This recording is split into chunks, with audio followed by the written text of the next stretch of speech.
이런 걸 도대체 왜 사온 거야? 너 한국에서 사기당한 거 아니야?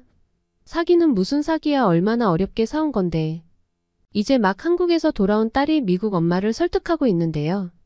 도대체 무슨 일이 있었던 것일까요? 지금 바로 사연 시작합니다. 안녕하세요. 저는 미국에서 태어났고 이름은 카리나라고 합니다. 한국을 무척 좋아해서 제 이야기를 사연으로 보낼 수 있다니 너무 들뜨네요. 저는 한국을 너무 좋아해서 한국에서 한 달 살기를 했었는데요. 그 즐거웠던 기억을 여러분께 공유해 보려고 해요. 그리고 제가 미국으로 돌아오면서 품에 안고 온 한국 물건이 있는데 그게 무엇인지도 알려드릴게요. 제가 갑작스럽게 한국에서 한 달 살기를 결심한 이유가 있어요.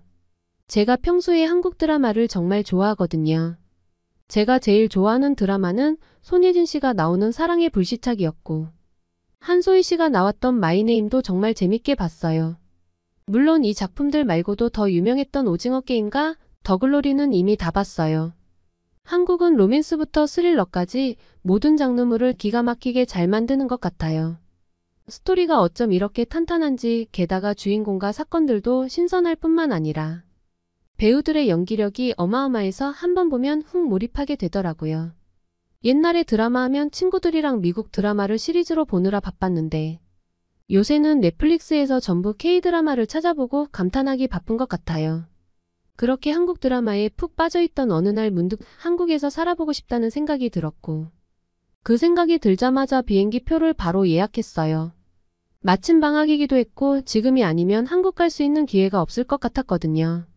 갑자기 한국에 다녀오겠다는 저희 말에 엄마는 한국 가는 것이 무슨 우리 집 앞마당 갔다 오는 것처럼 쉬운 거냐면서 좀 시간을 두면서 신중하게 고민하고 완벽히 계획을 짜서 다녀오라고 했어요. 그런데 제가 원래 계획성이 좀 없고 즉흥적인 편이에요. 뭔가를 하고 싶다거나 먹고 싶다는 생각이 들면 바로 지체 없이 실행해버리는 스타일이라 계획성 있는 친구들은 저와 함께 있으면 힘들어하기도 했어요. 물론 계획도 중요하지만 저는 실행에 옮기는 것이 더 중요하다고 생각해서 번뜩이는 아이디어가 떠오를 때 즉시 몸을 움직이는 편이에요. 매번 결과가 좋았던 것은 아니지만 제 나름대로는 만족해서 이런 즉흥적인 성격이 쉽게 고쳐지지는 않더라고요. 사실 고쳐야 하는 건지도 잘 모르겠어요. 아무튼 만류하는 엄마에게 당장 한국에 다녀오지 않으면 이번 방학을 무의미하게 흘려보낼 것 같다면서 생각난 김에 바로 다녀오겠다고 강력히 주장했어요. 자식 이기는 부모 없다고 하듯이 결국 부모님은 허락해 주셨고 저는 한 달 동안 한국 생활을 할 수 있었어요. 드라마 속에서나 보던 한국 생활을 할 수 있게 되다니 한국에 가는 날까지 하루하루 손꼽아 기다렸어요. 미국에서 한국까지는 무려 11시간이나 걸렸어요. 노트북에 한국 드라마를 잔뜩 담아두고는 비행기 안에서 드라마를 보다가 자다가 겨우 인천공항에 도착했어요. 비행기에서 내렸을 때 세계 각지에서 온 방문객들로 공항이 북새통을 이루더라고요. 입국 심사장 멀리까지 길게 줄이 늘어서 있었습니다. 한참을 기다려야겠구나 싶었는데 생각보다 줄이 굉장히 빨리 줄어들더라고요. 금세 제 차례가 되었어요. 한국 공항 직원분들이 정말 열심히 일한 덕분인 듯 했어요. 미국에서는 굳이 방문객들이 기다리든 말든 자기 속도에 맞춰 천천히 일을 처리하는 편인데 한국 직원들은 방문객들이 불편하지 않도록 최대한 빨리빨리 처리를 하더라고요. 자신의 일을 성실하게 한다는 점이 인상 깊었어요. 그렇게 한국에서 첫 여정이 시작되었는데요. 한국에서 한 달이 제 인생을 바꿀 만한 시간이었다고 해도 과언이 아니에요. 아직까지 제 기억에 또렷하게 남아있어요. 한국에서 특히 인상 깊었던 건 게스트하우스에서 있었던 일이에요. 제가 한국어를 썩 잘하는 편은 아니었는데 지금까지 열심히 드라마 보면서 짬짬이 한국어 공부를 해보기도 했어서 한국에선 되도록이면 한국어 위주로 써보고 싶었어요. 그러기 위해선 한국인들과 어울려보면 좋을 것 같아 저의 첫 숙소를 게스트하우스로 정했어요. 이번 기회에 한국인 친구도 알게 되면 좋잖아요. 숙소 체크인 후 그날은 피곤해서 바로 골아떨어졌습니다.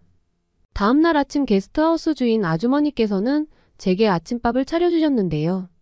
정갈한 반찬에 따끈한 밥 한 공기까지 보자마자 침이 절로 넘어가더라고요. 거기다가 한국 가정식이라니 꼭 먹어볼 수밖에 없었죠. 제가 원래 위가 예민한 편이라 밀가루 소화를 잘 못해요. 쌀을 먹으면 그나마 속이 편해서 미국에서도 주로 쌀밥을 많이 먹었어요. 엄마는 인스턴트 팥으로 밥을 해주셨고요. 그리고 아시아 식당에서 밥을 사 먹은 적도 있었고 유튜브를 보며 계란밥을 만들어 먹은 적도 있었어요. 김치를 사 먹은 적도 있었습니다. 그래서 쌀밥이 조금은 익숙해져 있었는데 이제는 진짜 오리지널 한국 가정식을 먹어보다니 설렘으로 가슴이 벅차더라고요. 그때 반찬은 불고기였어요. 불고기도 미국 내에서 이름이 꽤 알려진 한국 음식이라 당연히 미국에서 먹던 것보다 맛있었지만 한국 흰쌀밥에 비하면 아무것도 아니었답니다. 익숙하게 숟가락으로 한술 퍼서 입에 넣었다가 깜짝 놀랐거든요. 제가 그동안 먹어왔던 맛이 아니었기 때문이에요. 씹으면 씹을수록 단맛이 나면서 설명하기 어려운데 끈끈해지는 걸 느낄 수 있었죠. 겉모습은 제가 미국에서 먹었던 쌀밥이 분명했어요. 그런데 지금까지 먹어온 밥맛과는 전혀 달랐습니다. 그러고 보니 한국의 쌀밥은 다른 아시아의 쌀밥과는 다른 것처럼 보이기도 했어요. 저는 주인 아주머니에게 쌀밥이 너무 맛있다고 극찬했어요. 진심이었거든요. 김치만 있어도 밥 한 공기는 충분히 먹을 수 있다는 생각이 들 정도로 맛있었기 때문입니다. 감탄하고 신기해하는 저와 다르게 주인 아주머니는 무언가 쑥스러워하는 것 같았어요. 그때 옆에서 밥을 먹던 한국인분이 알려줘서 알게 되었는데 아주머니는 밥솥이 알아서 해주는 거라며 별다르게 한 게 없다고 말했다고 전해주었죠. 한국에서 먹는 쌀밥만 왜 맛이 다른지 궁금했던 저는 인터넷 검색도 해보고 한국마트에도 가보았어요.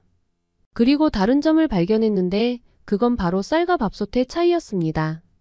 제가 지금까지 미국에서 먹었던 건 베트남 쌀이었어요. 한국 마트 안에는 다양한 한국 쌀이 있었거든요. 한국인들은 선호하는 쌀도 분명히 있는 것 같았어요.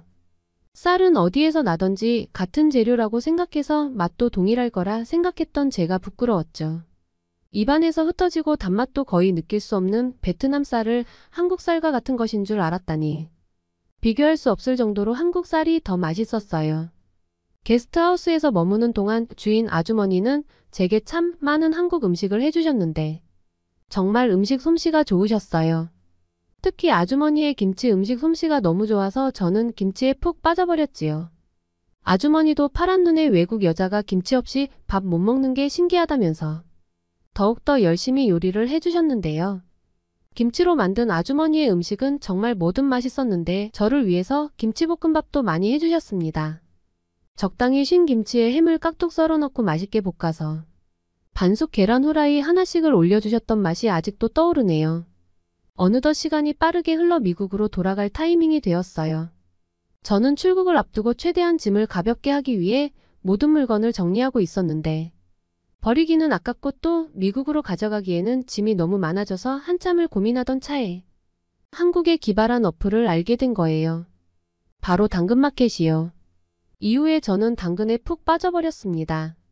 당근마켓은 버리기엔 아깝고 나에겐 필요 없는 물건을 저렴하게 올려서 소소하게 돈도 벌고 필요했던 아이템을 싸게 사기도 하는 시스템이더라고요.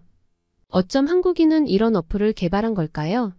한국은 상상하기만 하면 다 실현되는 곳인 것 같아요. 미국에서도 늘 그런 물건들이 처치곤란이었지만 어떻게 할 방법이 없어서 그냥 다 버리곤 했거든요. 그렇게 버려지는 쓰레기만 해도 어마어마할 거라고 생각해요. 그런데 한국은 물건을 사는 사람도 좋고 파는 사람도 좋고 환경에도 좋은 시스템을 만들어 두었잖아요. 한국의 이런 선진 문화 정책은 전 세계에 널리 알려야 할 것 같아요. 당장 미국부터 당근마켓을 도입해줬으면 좋겠더라고요. 당근마켓에 물건을 팔면서 참 좋은 분들도 많이 만났어요. 저렴하게 물건을 팔아줘서 고맙다며 작은 먹거리를 주신 아주머니도 계셨고 제가 미국으로 돌아가게 되어 물건을 파는 걸 알고 한국 기념품을 챙겨온 학생도 있었어요. 한국인들의 정이 따뜻하게 느껴지는 순간이었죠.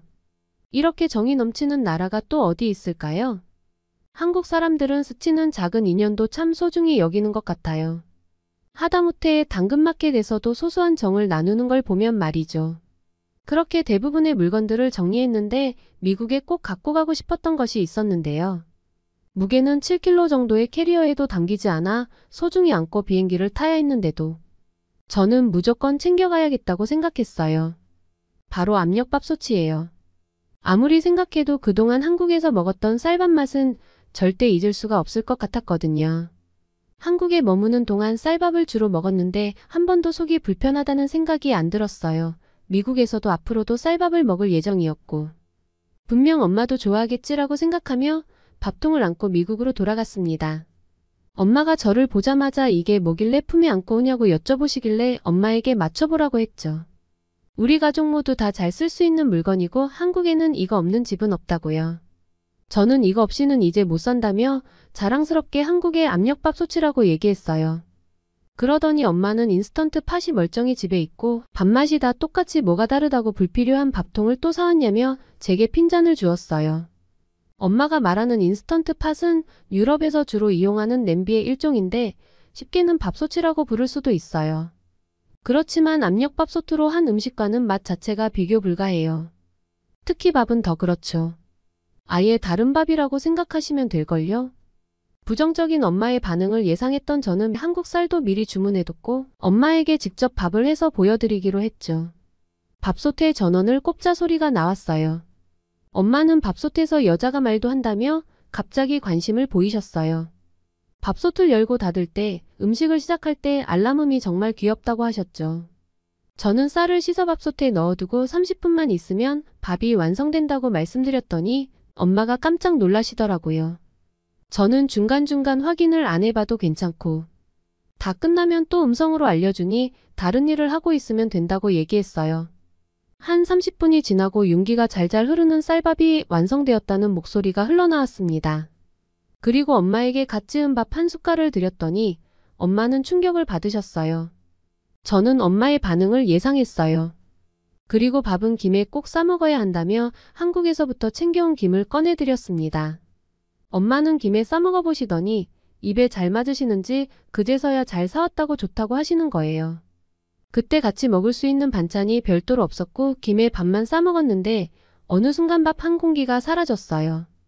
꽤 많은 양을 푼 것 같은데 말이에요. 엄마는 전에 먹던 밥보다 더 탱탱하면서 쫀득해진 느낌이라면서 만족해 하셨습니다. 그러면서 한국 밥솥을 얼마 주고 사왔냐고 물어보셨어요. 제가 가격을 말씀드리자 엄마는 저보러 제정신이냐고 하더라고요. 아무리 밥맛이 좋다고 해도 훨씬 더 싼 중국 제품들도 많이 있을 텐데 사기당한 것 같다고 말했어요. 엄마는 뭘 몰라도 너무 몰라요. 한국이랑 중국이랑 비교가 되나요? 그리고 아시아 국가들이 모두 쌀을 주식으로 하지만 한국만큼 밥솥을 잘 만드는 나라도 없거든요. 저는 그때부터 엄마를 앉혀두고 차근차근 설명했어요. 한국은 기술력이 뛰어나고 제품 하나를 만들어도 엄청 꼼꼼하게 만들기 때문에 중국산처럼 고장날 일도 없고 제품의 퀄리티 자체가 달라서 비교가 안 된다고요. 그래서 한국 제품이라면 그만한 돈을 내고 살만한 가치가 있다고 말했습니다. 저도 한국에 있을 땐 싼 맛의 중국 제품들을 몇 개 사봤었는데 처음에 왔을 땐 굉장히 그럴듯하게 포장도 되어 있었어요. 그래서 싸고 잘 만드니까 중국 제품을 많이 써야겠다 생각했는데 중국 제품은 조금만 사용해도 금세 고장 나버리고 제 기능을 다 못하더라고요. 그래서 다시 새로운 제품을 사야 했어요. 괜히 저렴한 제품 사려다가 오히려 돈 낭비를 한 꼴이 되었죠. 그래서 저는 무조건 한국 제품을 사용하기 시작했어요. 겉모습은 같아 보여도 중국산이 한국 제품을 따라올 수는 없다는 확신에 차 있었거든요. 엄마는 저의 단호한 반응에 마지못해 수긍하시는 듯 했어요. 그리고 3개월이 지난 엄마는 지금까지 제가 산 물건 중에 제일 잘 산 것이 한국의 밥솥이라고 말할 정도로 한국 밥솥을 사랑하십니다. 저는 엄마가 좋아할 줄 알았어요. 한국 밥솥이 생긴 이후로 엄마는 유튜브를 보시면서 한국 음식을 배우고 계세요. 한국 음식은 많은 재료를 이용하지 않아도 얼마든지 간단하게 음식을 할 수 있다면서 좋고 오이나 두부 같은 재료들만 있어도 간편하게 한 끼가 완성된다면서요. 그리고 한국 밥솥으로 지은 쌀밥이 워낙 맛있다 보니 무엇을 곁들여 먹든지 잘 어울리는 것 같다면서 한국 음식에 푹 빠져 지내신답니다. 어떻게 보셨나요? 한국에서 먹은 쌀밥이 너무 맛있어서 한국 밥솥을 품에 안고 미국으로 간 카리나 씨 모습에 처음엔 어머니도 탐탁치 않아 하셨는데 이제는 카리나 씨보단 어머니가 한국의 밥솥을 더 좋아하시는 모습이네요. 오늘의 사연이 좋으셨다면 구독과 좋아요를 눌러주세요. 여러분의 구독과 좋아요는 영상 제작에 큰 힘이 됩니다. 더욱더 감명 깊은 사연으로 찾아뵙겠습니다. 감사합니다.